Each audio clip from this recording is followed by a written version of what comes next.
Hey everyone, it's CL, and it is the end of the month, or we do have a couple days left, but practically the end of the month. And I was sitting here reviewing my bullet journal, and I came to the very unfortunate conclusion that my bullet journal is really highlighting my failures. And I guess the reason for me creating this video is to kind of talk through with you all, what can I do better? Because July, there was a lot of misses, and it will make more sense as I'm talking through it, but let's go ahead and get into it. So I'm not going to show you much of my bullet journal because, to be quite honest, you wouldn't get anything out of it because there was a lot of misses, a lot of shortcomings.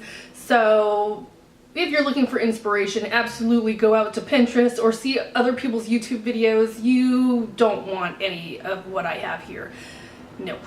But one thing I will share is my July memories, because I like to say that I had some good memories in July. Here I drew some books. I read 8 books in a week for a readathon that I was doing. I went on a spur of the moment vacation. I had a lot of fun. It was incredibly hot this month, so I drew a sun and put hot, hot, hot.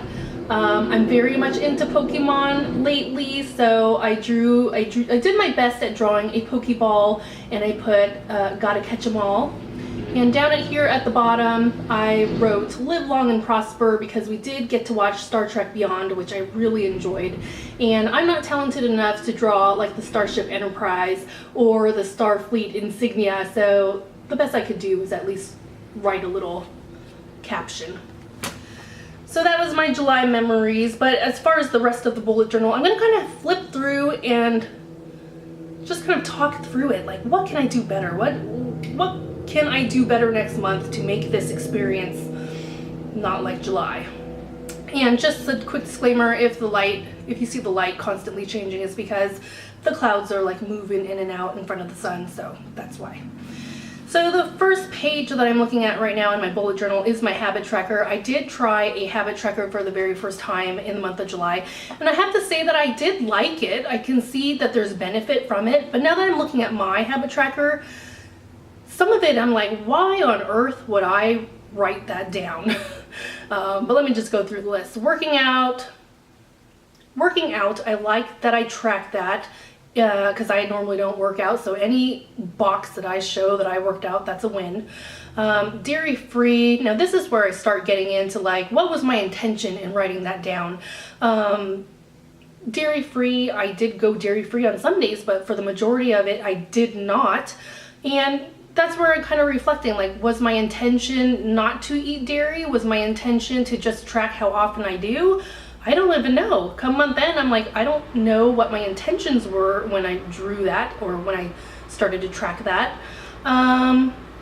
Just reading a few other ones here. Now, one of the things that I'm reading, and I'm really regretful that I put it in here because I should have known better, like eating no processed foods. Like, was my intention that I wouldn't eat processed foods? Because I should know better. That would be a very, very tough thing for me to accomplish, especially because I'm not a good cook, so I rely on a lot of pre-made things to help me out, like spaghetti. I try to make my own spaghetti sauce from scratch, and it ended up tasting terrible, so I would much rather buy the pre-made jars of spaghetti sauce at the store that cost like $2, you know? So in that sense, I feel like I should have known better. Like, I shouldn't have don't eat processed foods. I shouldn't have that in my tracker because I know that's not achievable unless my intentions were to just see how often, because I should have known right off the bat that's like every other day I'm eating processed something, whether it comes in a box or a jar. And I know that sounds not healthy, but this is just real. I mean, realistically, lots of things come in packages and I buy those things. I don't know. The next couple ones, I did track my anxiety, which I am proud that I didn't have any crippling anxiety. Depression, I only had crippling depression, chained to the bed depression, 2 days out of the entire month, and I bounced back pretty quick. Now, if you are someone that suffers from depression, you will know that just 2 days, that's pretty good. That is pretty good. But overall, looking at my habit tracker, I don't know, right off the bat, like, I don't know what my intentions were in tracking it. Was I working towards some sort of goal to improve my habits, or was I just merely tracking what my habits are like? in that sense, I think it's a fail. I think it's a fail that I wasn't really clear on what my intentions were in tracking my habits. Would I try a habit tracker again in the future? I think I would, but I would be more mindful of like, what am I working towards? And is it a goal? Is it just tracking? I don't know. That's something I have to just come back to and think about. So the next thing that I'm looking at is one of my week's to-do lists, and I did have a to-do list every week. Now, mind you, every page in this bullet journal for July is not good. It's not good. That's why I'm not sharing it with you, because it's really, really sad. Like my to-do list, I am very list oriented. I like having lists, but as far as me doing all the things on my to-do list, 99% of my list is like, has an arrow next to it, forwarding that task to the next day. So many arrows where it forwards it out of the entire week into the next week.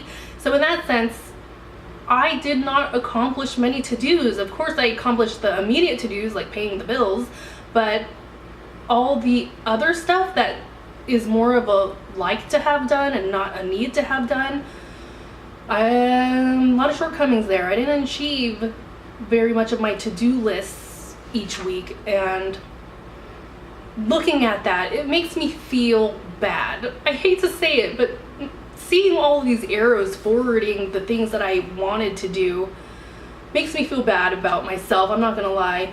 And in the same sense, I'm starting to reflect, like, is it the matter of I'm putting things on here that don't necessarily need to be done? Maybe most of what I'm putting on here is something I would like to have done, but it's not really important. I don't know. What are your guys' to-do lists look like? Do you just put like important stuff on there, or what? I don't know.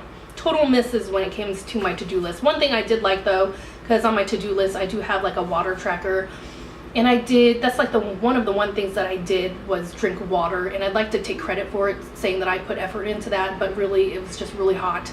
So water intake is just a natural thing. So at least I colored in my water cups. And the next thing that I tried for July was doodle a day. Now, I was doing well at first, but then I started to drop off, and it was mostly because doodle a day, I was just drawing like random things, and at some point I felt very much like, well, what's the point, you know? It felt a little bit meaningless. So I think next time, I do want to try doodle a day again, but I think next time when I go into it, I'll have like a theme. Maybe next month's theme was where I doodle something that reminded me of that day, or maybe because I do like watching drawing tutorials, because I can't really draw, so I like watching drawing tutorials. Maybe each day or maybe each week I can try one of the drawing tutorials and kind of see how I improve over time. I don't know, but I definitely, when it comes to doodling or drawing, that is something where I need some sort of why. Like, why are you doing this? Is it a theme? Is it to improve upon something? So doodle a day was not great. It was not great for July. I like looking at the doodles I did do, but other than that, I can definitely see where at some point during the month I was like, no, this has no point. My quotes are self-explanatory, but I do like quotes. I am a quote person. And the next page that I have is my cosplay brain dump, because I am going to Comic-Con, and I didn't jot too many things down, but not that I don't have ideas. I have lots of ideas, but they're all stored up in my head. And I think there's that fear for me that if I write it down, I'm gonna have to commit to it. And no, that's not the case. Nobody's gonna see this bullet journal but me. But you see what I mean here? Like, I am at war with my own mind. Like, I argue with myself. Is that crazy or what? But yeah, maybe it's just a matter of me putting down my ideas and just closing my bullet journal and being like, come back to that later. I don't know. And then the next page, I have my little piggy bank, where my intentions were to save money for New York Comic Con so I could spend money there and not feel guilty about it. Now, even this page, like, my goal when I set it out was very realistic. But the problem I had in July is that I went on vacation spur of the moment. I was not planning on going on vacation, but we went on vacation and I was having so much fun, and I was in total la la land with no cares in the world, and unfortunately I spent more money than I would have planned to if I would have had a plan. And also, side note, and since I spent too much money on vacation, me and my husband and I are doing a challenge next month where we try not to spend money on extras, and I'll talk more about that in an upcoming video. Something I'm looking forward to, something I'm very much need right now for my bank account to kind of bounce back from that vacation I went on.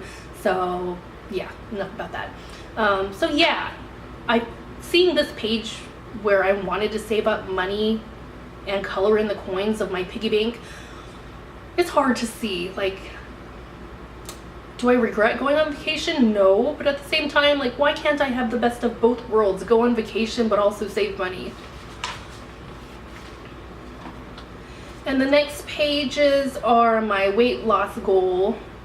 Now, even if I did well in this area, I still wouldn't show it to you because, you know, it has personal info on there as far as like weight and measurements and stuff. You know what's crazy to me is that before I made the goal to lose weight, I was already losing weight. And then once I created the goal of to actively try and lose weight and put it down in my bullet journal and track it, that's when it goes downhill. Because like, once I decided to, in my mind, that like, hey, maybe I should actively try to lose weight, that's when my weight loss goes backwards. Like, is it a mental thing? Is it now that I'm trying, it makes it that much harder? Is it just like a mental barrier that I have trouble getting over? I don't know. Why is this so hard for me? I have a few pages here where I was trying new things and it just didn't pan out. I didn't really like it. Like, I tried to do meal tracking and I started, but I didn't like it. It felt very restrictive and tedious, time consuming. So yeah, so all in all, my bullet journal for July, when I review it, I have a lot of shortcomings and I don't like it. I mean, what's hard for me is that when I go onto Pinterest and I see other people's flip throughs of their bullet journals, it seems like they're so good at it. Not only do their bullet journals look beautiful, like they spend all this time making it beautiful, but at the same time, they're also meeting all of their goals. I'm like, why can't I have that balance? And that's what's hard for me, is I have a lot of goals, whether it be reading, writing, fitness, finances. I have a lot of goals, but I have trouble balancing putting effort into all goals equally. Like, if I reach a like writing goal, I absolutely will not spend very much time in the other goals, but I want that balance. I want to be able to reach my writing goal, but later in the day be able to touch on my fitness goal by like finding time to go to the gym at night, you know. And it's so easier said than done, and it's just so hard. Like, how do other people balance it so well? And I know it's only my perception of seeing these people on YouTube and thinking they have it all together, because I know that's not the case. I know that's just me seeing what I choose to, but it's so easy to beat yourself up, you know what I mean? And this is where I argue with myself. I'm like, well, I know that's not really how it is. I'm sure a lot of people have shortcomings that they're not putting on video. But reflecting on July, what can I do differently? And right off the bat, I'm like, well, maybe it's because I need a plan, and maybe that's what it is. Maybe I need a plan better. But then I'm also thinking, like, are my goals unrealistic? Am I making them too hard? Am I jumping in too fast? That's where I don't know, because I like having goals, but I like achieving them more, you know what I mean? So that's something I need to reflect on, like, what can I do differently in August? So August is a new month, so a new set of goals, well, in my case, it's the same set of goals, but I'm gonna try to come up with a plan and have some sort of strategy to have a better month. So I'm hoping that come month in August, I will be able to do a flip through and report back that I did better. At least that's my optimistic thinking. If I have one thing going for me, it is at least that I keep trying. I know that sounds a little bit sad, but I am not one to quit. I'm going to tackle this head on, and I'm going to reflect on what I can do better, and hopefully there will be some suggestions in the comment on what works for you. Maybe it'll work for me too. But yes, that is it for now. Sorry for my rambling. Thank you for watching though, and thank you more if you leave me a suggestion down below, because I absolutely need it. Thanks for watching, and I will see you later.